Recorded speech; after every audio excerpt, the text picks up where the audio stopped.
Welcome everybody. This is the All Aldi's cooking channel. My name is Ryan, and for today's recipe, we're going to be doing the AuGratin potatoes with some Polish kielbasa.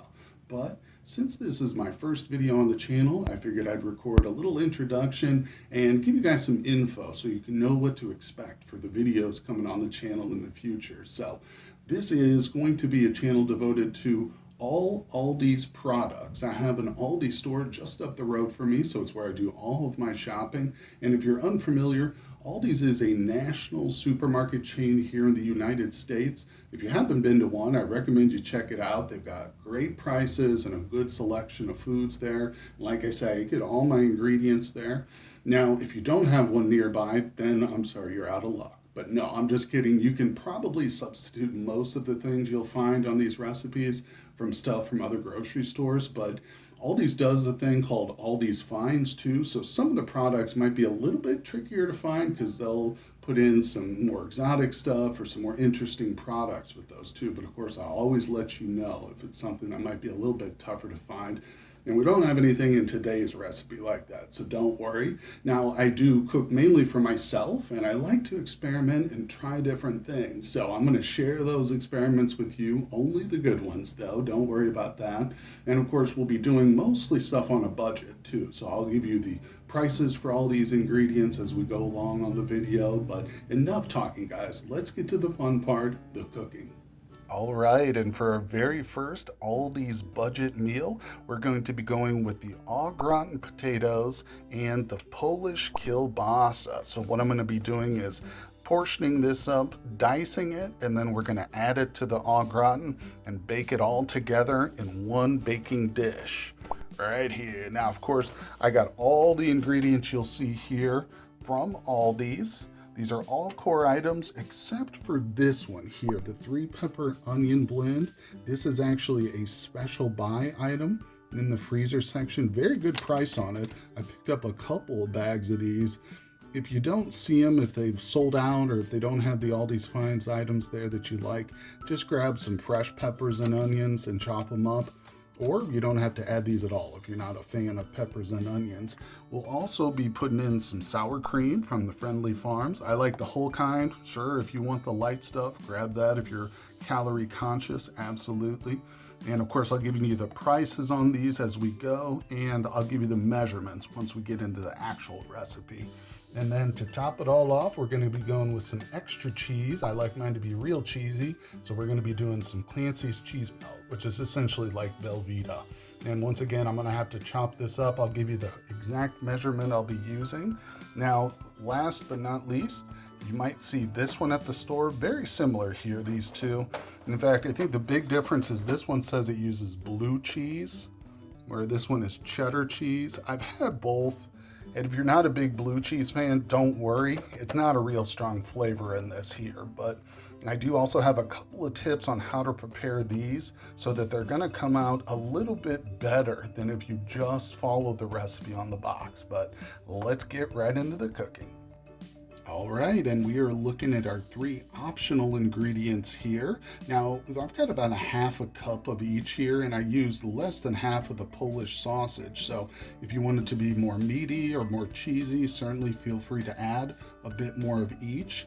Now, a couple of things I would give you tips on. The cheese is a little bit hard to cut up when it's room temperature, so throw it in the freezer and it'll stiffen up, make it so much easier to cut. But as long as it's evenly distributed throughout the casserole, that's really what matters. And over here, now the peppers and onions did come out of the bag a little bit big for my taste, so I went ahead and chopped them up too. That way we're not pulling out like half a pepper with each bite we take and stuff. But these are our 3 optional ingredients.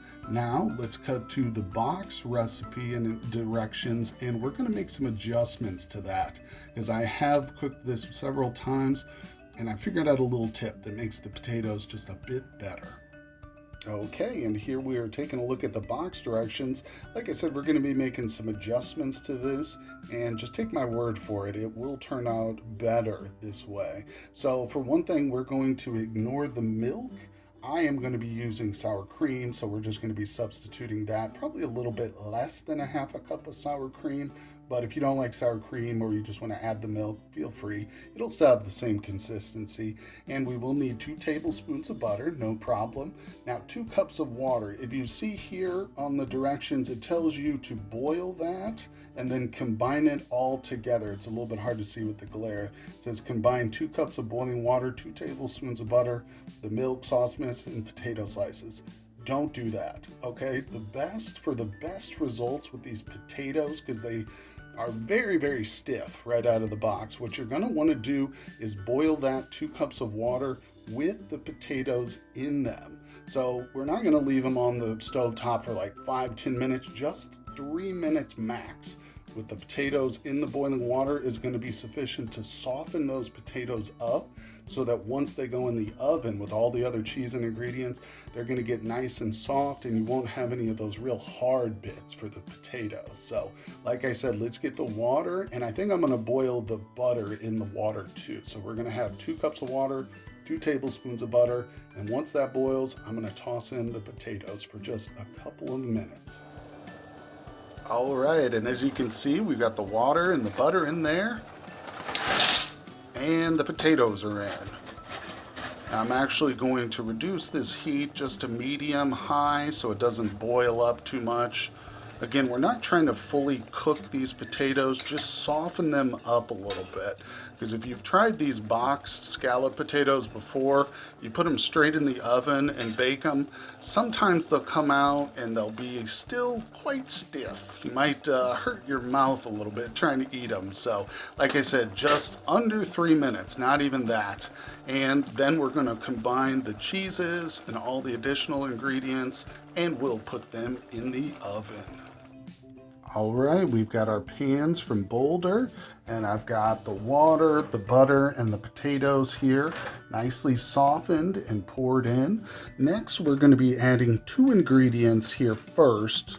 All of the ingredients will go in eventually, but just to make it easier to stir everything, we're going to be adding the powdered cheese mix first, and then we're going to get some sour cream in there. Okay, there we go. So again, the sour cream is being substituted for the milk, and this is probably the process that's going to take you the most time here, is very carefully stirring this up. You just want to make sure all the powder is nicely dissolved and that cheesiness is kind of spread through all the liquids there. You don't want any of the powder remaining. Some clumps of sour cream is not the worst thing in the world. It's not going to look super appetizing right now, but trust me, once we get that cheese in there and we get a brown on this, oh, it's going to be glorious. So I'm going to continue to very gently stir this up so that I don't splash any of it out here. And then we're going to add the rest of the optional ingredients. And boom, there we go. So I've added the meat, the onions and peppers, and the cheese. Now I did cut up a little bit more cheese than I originally showed you, just because once I got it in here, I realized it wasn't enough.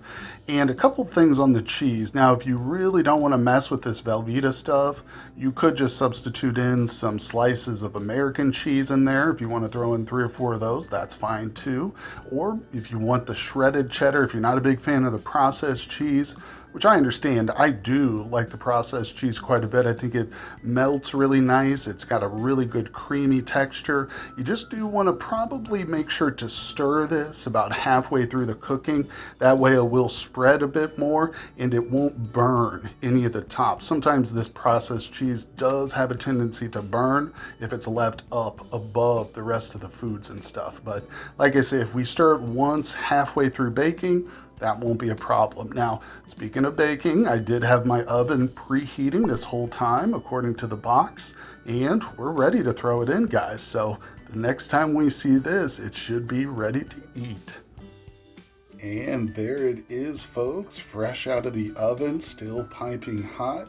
And as you can see, that cheese has melted quite nicely. I did stir it about halfway through because it was starting to burn a little bit on top, but a good stir prevented that.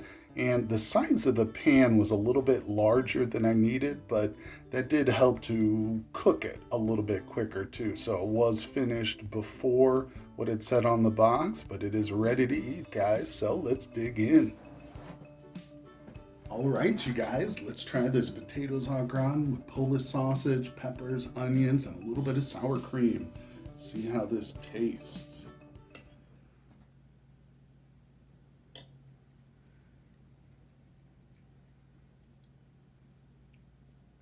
The sour cream really comes through, adds a nice tanginess to the recipe for sure. The onions and peppers are there, and of course, the meatiness of that Polish sausage is really nice, makes it a full meal. And if I were going to add a side to this, I'd probably go with a salad, some Italian dressing maybe even some corn on the cob. But you've got yourself a full meal here, guys. I hope you enjoyed this recipe. It's fairly simple, but you can expect more elaborate ones on a budget coming soon. So make sure you subscribe to the channel, hit that like button for me, and leave me some comments down below. And I will see you guys on the next one.